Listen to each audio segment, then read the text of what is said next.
کہ اگر دنیا میں بہت ساری کمیونٹیز ایگزسٹ کرتی ہیں اور ان کے حوالے سے سوال پوچھا جا رہا ہے تو آپ کا سارا دارومدار جواب پہ ہونا چاہیے. اس پہ بات تو ہو سکتی ہے, سوال پہ کیوں مسئلہ کھڑا ہو گیا؟ پہلی بات تو یہ. دوسرا, ہم نے سنا تھا کہ جی ہومو سیکشول کمیونٹی بھی ایک ہو گئی, جی ٹرانسجینڈر کا بھی ہم نے سن لیا کمیونٹی ہو گئی.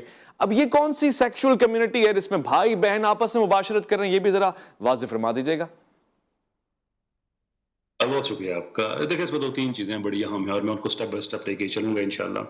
پہلی بات یہ ہے کہ کسی سوال کا کہ اس کا جواب دینا چاہیے. جی ہمارا جواب بڑا کلیئر ہے کہ ہم لعنت بھیجتے ہیں اس طرح کی کسی بھی آئیڈیا پہ. یہ ہو گیا ہمارا جواب. اب جو اس پہ اگلی بات ہے کہ کیا جو فرنود عالم صاحب نے ایک لمبی تمہید بتائی کہ نہیں لوگ کہتے تھے کہ انبیاء پہ سوال نہیں اٹھ سکتے, یہ وہ. مجھے خوشی ہوگی اگر فرنود عالم صاحب اپنا نالج اس معاملے میں اپڈیٹ کریں. انبیاء پہ سوالات ان کے زمانے میں بھی اٹھائے جاتے تھے اور انبیاء اس کا جواب دیتے تھے.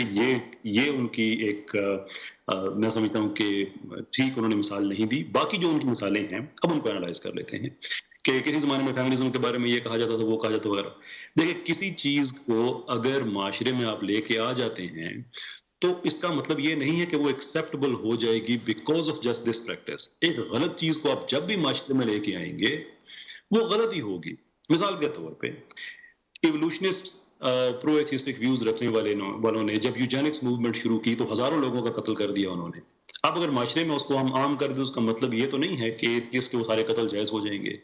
یا لاز آف سسپیکٹ 1793 کے تحت جب اسٹیٹ ایتھیزم کو فرانس میں پروموٹ کیا جا رہا تھا تو ہزاروں لوگوں کا قتل ایتھیسٹ نے کر دیا. آج اس کو ہم معاشرے میں لے کے آ جائیں تو اس کا مطلب یہ تو نہیں کہ ایتھیسٹ کے سارے قتل جائز ہو جائیں گے. یا جب یہ اپنا کیا اسے کہتے ہیں پیریڈن ایتھیسٹ موومنٹ چلی تھی تو اس وقت کے جو سوشلسٹ ایتھیسٹ تھے انہوں نے یوکرین میں مختلف اعداد و شمار کے مطابق 35 لاکھ سے 60 لاکھ لوگوں کو بھوک سے مار دیا تھا فیمن کریٹ کر کے. تو اس کو دوبارہ سے لے کے آ جائیں تو اس کا مطلب یہ نہیں کہ وہ جائز ہو جائے گا. تو ویسے آرگومنٹ کی کوالٹی ہونی چاہیے کہ آپ اسے اس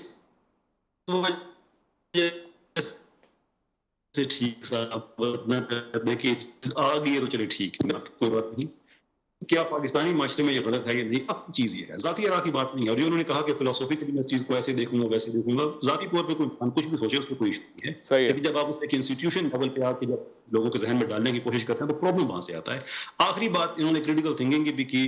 لیکن میں نہیں سمجھتا کہ جو ہمارا دیسی ایلیمنٹ ہے لبرلزم اور ایتھیزم کا, اس کو کریٹیکل تھنکنگ کا لفظ بھی یوز کرنا چاہیے بیکاز آف سمپل تھنگ کہ جب آپ کی ساری عقل, سارے کا سارا فہم شعور ویسٹ سے امپورٹ ہو رہا ہو تو پھر آپ کی رائے اوریجنل نہیں رہتی.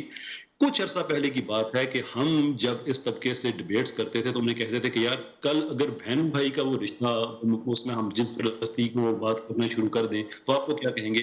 تو اس وقت ہمارے دیسی ایلیمنٹ کو بڑی حیرت ہوتی تھی کہ یار یہ کیسے ہو سکتا ہے کہ ایسی آپ باتیں کر رہے ہیں. اب کیونکہ ویسٹ میں کمپین سٹارٹ ہو گئی ہیں, ویسٹ میں وہاں پہ پورنوگرافی کی انڈسٹری کے اندر ایک سب نیش کریٹ ہو گئی ہے انسسٹ کی. تو ہمارا چونکہ سارا ہمارے دیسی ایتھیسٹ دیسی جو لبرلز ہیں ان کی چونکہ وہ سارے کا سارا شعور امپورٹ ہوتا ہے, انہوں نے اس کو جسٹیفائی کرنا شروع کر دیا ہے. تو میں کہتا ہوں کریٹیکل تھنکنگ کی بات ضرور کریں, لیکن کریٹیکل تھنکنگ کے لیے بیسک ریکوائرمنٹ ہے اوریجنلٹی ان یور تھاٹ. ٹھیک ہے. اگر آپ کی سوچ ہی اوریجنل نہیں ہے تو یہ critical thinking I just don't get it.